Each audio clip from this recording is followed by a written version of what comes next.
எல்லாருக்கும் வணக்கம். எல்லாரும் நல்லா இருக்காங்கன்னு நம்புகிறேன். எப்பவும் போல் மார்னிங் எழுந்திரிச்சு கொஞ்சம் ரெடி ஆகிட்டு காஃபி குடிச்சிட்டு நான் லாகின் பண்ணிட்டேன். வாரத்துக்கு 3 நாள் நான் வீட்டிலேருந்து வேலை பண்ணுவேன். 2 நாள் ஆஃபீஸ்க்கு போவேன். Hybrid setup. ஸோ இந்த வீட்டிலேருந்து ஒர்க் பண்ணுறது எனக்கு ரொம்ப டென்ஷனாக போகும். சம்டைம்ஸ் லன்ச் பிரேக் கூட எடுக்க முடியாது. அதனால நைட்டே நான் எல்லாமே சமைச்சு வச்சுட்டு மார்னிங்கு நான் சொன்னேன் இல்லையா லாஸ்ட் விலாகில் நான் ப்ரன்ச் மட்டும்தான் சாப்பிடுவேன்னு. ஸோ ப்ரன்ச் மாதிரி சாப்பிட்டுட்டு அப்படியே ஈவினிங் வரைக்கும் இருந்துருவேன். எனக்கு க்ளோத்ஸ் மடிச்சுட்டு ஃபோல்ட் பண்ணி ஒழுங்காக வைக்கிறதுல எனக்கு அவ்வளோ சோம்பேறித்தனமாக இருக்கும். எப்படி பார்த்தாலும் நான் ஒரு 10% தான் அந்த வேலையே பண்ணுவேன். 90% என்னோடய வீட்டில் எப்போவும் அந்த துணி எனக்கு அப்படியே இருந்துக்கிட்டே இருக்கும். அது நான் மாத்திரம் நினைக்கிறேன். பட் ஆனால் எப்போ மாற்ற போகிறேன்னு தெரியல. கண்டிப்பாக ஒரு நாள் நான் யாரும் சொல்லாமலே உடனே வாஷ் பண்ணிவிட்டு உடனே நான் ஃபோல்ட் பண்ண போகிறேன். அயனும் பண்ண போகிறேன். நான் மோஸ்ட்லி இப்படி தான் வேலை பண்ணிகிட்டே சாப்பிட்ருவேன். அதுக்கப்புறம் ஒரு 1/2 hour நான் தனியாக பிரேக் எடுப்பேன். சும்மா அப்படியே உட்காந்து இல்லை டிவி பார்த்துட்டு இல்லை வெளியில் என்னோடய கார்டனுக்குள்ளே போயிட்டு ஏதாச்சும் பண்ணுறதுக்கு இல்லை சும்மா அப்படியே எதுவுமே பண்ணாமல் அப்படியே அந்த ஸ்கை பார்த்துட்டே இருக்கிறதுக்கு எனக்கு ரொம்ப பிடிக்கும். அதனால் நான் சாப்பிட்டுக்கிட்டே நான் வேலை பண்ணிவிட்டு அதுக்கப்புறம் நான் என்னோடய பிரேக் எடுத்துருவேன். மோஸ்ட்லி ஈவினிங்ஸ் எனக்கு 6 o'clock ஆயிரும். இப்போது சம்மர்னால் நமக்கு வெளிச்சம் நிறைய தெரியும். இங்கே 8 o'clock 9 o'clock வரைக்கும் அப்படி தான் இருக்கும். ஆனால் நமக்கு அப்படியே டைம் போய்கிட்டே இருக்கும். டெய்லி என்னோடய வேலை லாக் அவுட் பண்ணிவிட்டு ஏதாச்சும் சமைச்சிட்டு சாப்பிட்டுட்டு அதுக்கப்புறம் போனால் வெளியில் போவோம். இன்றைக்கி அப்படி தான் நானும் ஏதாச்சும் சமைச்சிட்டு சாப்பிட்டுட்டு 7 மணிக்குள்ளே சாப்பிட்டுட்டு எனக்கு யூலான்னு ஒரு ஷாப் இருக்குது, அங்கே போகிறதுக்கு தான் பிளானு. என்னோடய கார்டன் ஒர்க் ஸ்டார்ட் பண்ணுறதுக்காக நாங்கள் மிஷின் வாங்குறதுக்கு போகிறோம். மிஷின் இல்லை, மம்முட்டின்னு சொல்லுவாங்க இல்லை தமிழில், அந்த மாதிரி ஒரு டூல் எடுத்துகிட்டு அந்த ஃபுல்லாக டிக் பண்ணுறதுக்கு யூஸ் பண்ணுறதுக்கு நாங்கள் பிளான் பண்ணுறோம். இந்த கேக் மிக்சர் நான் எதுக்கு வாங்கினேன்னா ஒரே ஒரு reason, to make chapatis. Chapati dough எவ்வளோ போட்டாலும் நல்லா அப்படியே சாஃப்டாக வந்துடும். நல்லா பிசைஞ்சு கொடுப்போம். இதனால தான் எனக்கு டெய்லி சாப்பிட்ணுன்னு தோணும். இல்லைனா அந்த பண்ணுறதுக்கே எனக்கு நிறைய சோம்பேறித்தனம் ஆகும். இப்போ இந்த மிஷின் இருக்கிறதுனால ஜஸ்ட்டு 4-5 minutesலேயே எனக்கு எவ்வளோ மாவு வேணாலும் அப்படியே சப்பாத்தி மாவு வந்துடும். இந்த ஸ்டீல் சாப்பிங் போர்டு நான் இந்தியாவிலேருந்து எடுத்துகிட்டு வரப்போ இது ரொம்ப யூஸ்ஃபுல்லாக இருக்குது. நான் கட்டிங்கு பண்ணுறேன், இந்த மாதிரி சப்பாத்தி தேய்க்கிறதுக்கு நான் பண்ணுறேன். பல விதமாக நான் யூஸ் பண்ணுறேன். அண்ட் குவாலிட்டி நல்லா இருக்குது. நான் சப்பாத்தி மாவில் டைரெக்டாக நான் ஆயில் கொஞ்சம் ஊற்றிட்டு நான் மிக்ஸ் பண்ணி வச்சிருவேன். அண்ட் சப்பாத்தி பண்ணுறப்போ இல்லை ரோட்டி, மோஸ்ட்லி நான் ரோட்டின்னு தான் சொல்லுவேன், எதுவுமே ஆயில் சேர்க்க மாட்டேன். ஸோ அதனால எனக்கு ரொம்பவே நல்லா இருக்கும்.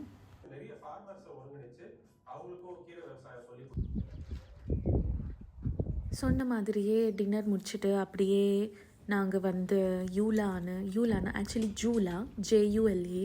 போலண்டில் ஜே யூன்னு ப்ரொனவுன்ஸ் பண்ணுவாங்க. ஸோ இட் இஸ் ஜார்தனுக்கு யோர்தன், இந்த மாதிரி ஜூலியாக்கு யூலியா இந்த மாதிரி சொல்கிறதுனால அது ஜூலா யூலாவாக ப்ரொனவுன்ஸ் பண்ணுவாங்க. ஸோ நாங்கள் யூலாக்கு போகிறோம். அந்த ஷாப்பில் எல்லாமே actually hardware shop, mix of hardware and everything இருக்கும். நாங்கள் எங்கள் கம்யூனிட்டியிலேருந்து அப்படியே கிளம்பி போய் ஆல்மோஸ்ட் 7:38 ஆயிடுச்சு போல். ஆனாலும் பார்த்திங்களா எவ்வளோ வெயிலாக இருக்குன்னு. ஆக்சுவலி ஃபர்ஸ்ட் நாங்கள் கார்டன் ரெனோவேஷனுக்காக ஆள் கூப்பிட்டுருந்தோம். எவ்வளோ ஆகும் எஸ்டிமேஷன் கொடுக்குறதுக்கு. நாங்கள் நினச்சோம் ஒரு 20,000-30,000 இல்லை மேக்ஸிமம் ஆஃப் 1 lakh rupees ஆகும்னு நினச்சோம். பார்த்தா அவங்க 2,50,000க்கு மேலே ருபீஸ், ஆல்மோஸ்ட் 12,000 PLNக்கு எஸ்டிமேஷன் கொடுத்தாங்க. அது பார்த்துட்டு நாங்கள் வேண்டாம், நம்மளே பண்ணிடலாம், எப்படி இருந்தாலும் கொஞ்சம் கொஞ்சம் பண்ணிவிட்டு என்னோடய ஃப்ரெண்ட்ஸோட ஹெல்ப்பை எடுத்துகிட்டு நம்மளே பண்ணலாம் நினச்சி அப்படியே நாங்கள் வந்து இந்த தள்ளு வண்டி ஒன்று தள்ளுற மாதிரி வாங்கிட்டு வந்தோம். ஷாப்பிங் பண்ணி வீட்டுக்கு போகிறதுக்கு ஆல்மோஸ்ட் 9:30 10 ஆச்சு.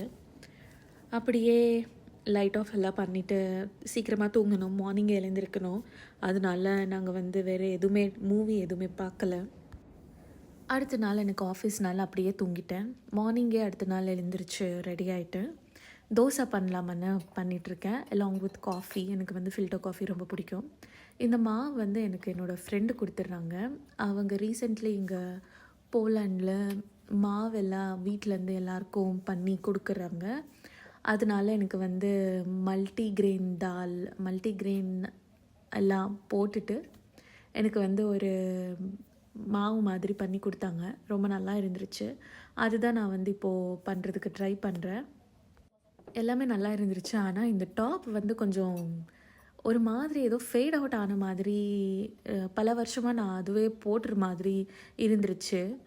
நான் வந்து அப்படியே நினச்சேன் அப்படியே சேஞ்ச் பண்ணிவிட்டு வேறு போட்டுட்டு போகலாமான்னு. சரி, ஃபஸ்ட்டு வந்து குக் பண்ணால் அந்த ஸ்மெல்லை ஒட்டிக்கும், வெளியில் போனால் அதே ஸ்மெல்லு வந்துக்கிட்டே இருக்கும். இங்கே எல்லாருக்கும் அது பிடிக்காது. எல்லாருக்கும் இல்லை, நமக்கு கூட அது சில இடத்துல பிடிக்காது.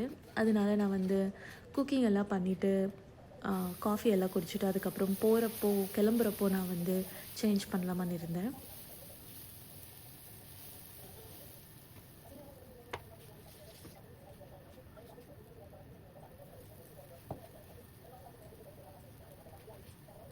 எனக்கு மார்னிங் எழுந்திரிச்சிட்டு இந்த ஃபில்டர் காஃபி குடிக்கணும்னா அவ்வளோ பிடிக்கும்.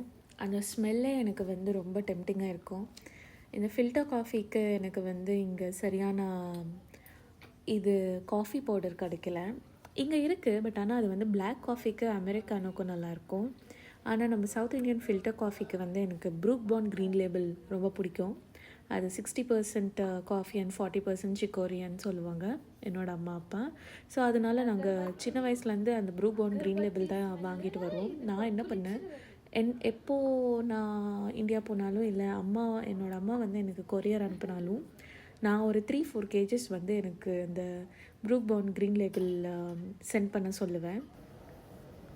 அதே மாதிரி யாராச்சும் இந்தியாவிலேருந்து வந்தாங்கன்னா கூட என்னோடய ஃப்ரெண்ட்ஸ் அவங்களுக்கு எது இருந்தாலும் இல்லைனாலும் எனக்கு வந்து அந்த ப்ரூக் பாண்ட் க்ரீன் லேபிள் மட்டும் எனக்கு எடுத்துகிட்டு வாங்கன்னு சொல்லுவேன்.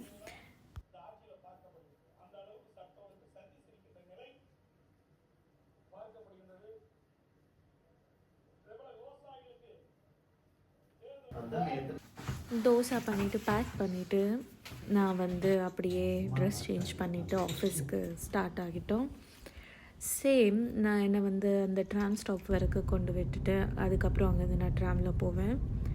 இந்த ஜேர்னி எப்போவும் எனக்கு வந்து டெய்லி புதுசாக இருக்கும், நல்லாயிருக்கும், ரொம்ப ரிஃப்ரெஷிங்காக இருக்கும். எப்போ போனாலும் நான் ஆஃபீஸ் போனால் தான் கம்மியாக வேலை பார்ப்பேன்னு நினைக்கிறேன். எதுக்குன்னா ஒழுங்காக நான் வந்து பிரேக்ஸ் எடுப்பேன். எவ்ரி 15 minutes ஒரு பிரேக் எடுப்பேன், ஆர் அட்லீஸ்ட் ½ an hour ஒரு பிரேக் எடுப்பேன். காஃபி குடிப்பேன், இல்லை அப்படியே வாக் பண்ணிவிட்டு வருவேன். ப்ராப்பராக 1 hour லன்ச் பிரேக் எடுப்பேன். எல்லாம் கூட நான் வந்து பேசுவேன். எல்லாம் நல்லா இருக்கும். ஆக்சுவலி ஒர்க்கு கொஞ்சம் கம்மியாக இருந்தாலும் நல்லா வைப்பு நல்லா இருக்கும். ஆனால் ஒர்க் நடக்கணுன்னா எனக்கு வந்து வீட்டிலேருந்து தான் நடக்கும்னு தோணும். உங்களுக்கு எப்படி இருக்கும்? நீங்கள் ஆஃபீஸ் போனால் நல்லா வேலை பார்ப்பீங்களா, இல்லை வீட்டிலேருந்து நல்லா பார்ப்பீங்களா? அன்றைக்கி வாங்கின டூல்னால் நாங்கள் வந்து இவ்வளோ அளவுக்கு க்ளீன் பண்ணிட்டோம். ஆனால் நடுவில் மழை வந்துருச்சு, அப்படியே நிறுத்துற மாதிரி ஆச்சு. அடுத்த நாள் எங்களோட ஃப்ரெண்ட்ஸ் வராங்க எங்களுக்கு ஹெல்ப் பண்ணுறதுக்கு. ஸோ அதனால நாங்கள் வந்து அப்படியே கண்டினியூ பண்ணலாமன்னு இருந்தோம். இங்கே வந்து ஒரு நாள் வெயில் வந்துருச்சுன்னா 4 நாள் மழை வரும். அதுதான் எனக்கு வந்து புரியவே மாட்டேங்குது. இந்தியாவில் அவ்வளோ நாள் வெயில் வந்தாலும் நமக்கு வந்து மோஸ்ட்லி ரெய்னி சீசனில் தான் நமக்கு மோஸ்ட் ஆஃப் த ரெயின்ஸ் வரும். இங்கே ஒரு நாளைக்கே இவ்வளோ மழை வருதுன்னா எப்படின்னு நான் வந்து யோசிச்சிட்டே இருப்பேன். இன்றைக்கி ஆக்சுவலி ஃப்ரைடே, அதனால நான் வந்து அப்படியே ஈவினிங் கூட காஃபி குடிச்சிட்டு கொஞ்சம் ரிலாக்ஸ் ஆகலாம், டின்னர் கொஞ்சம் லேட்டாக சாப்பிட்லாமான்னு இருக்கேன். மழை வந்துருச்சுனால எங்களுக்கு வந்து எதுவுமே கார்டனில் பண்ண முடியல. எனிவே அடுத்த நாளைக்கு என்னோடய ஃப்ரெண்ட்ஸ் வராங்க, என்ன ஆக போகுதுன்னு பார்க்கலாம், எவ்வளோ வரைக்கும் நமக்கு வந்து வேலை முடிய போகுதுன்னு பார்க்கலாம். மறக்காமல் என்னோடய சேனல் சப்ஸ்கிரைப் பண்ணுங்கள், வீடியோ பாருங்கள், லைக் கமெண்ட் பண்ணுங்கள். அடுத்த வீடியோவில் சந்திப்போம். அது வரைக்கும் நன்றி, வணக்கம்.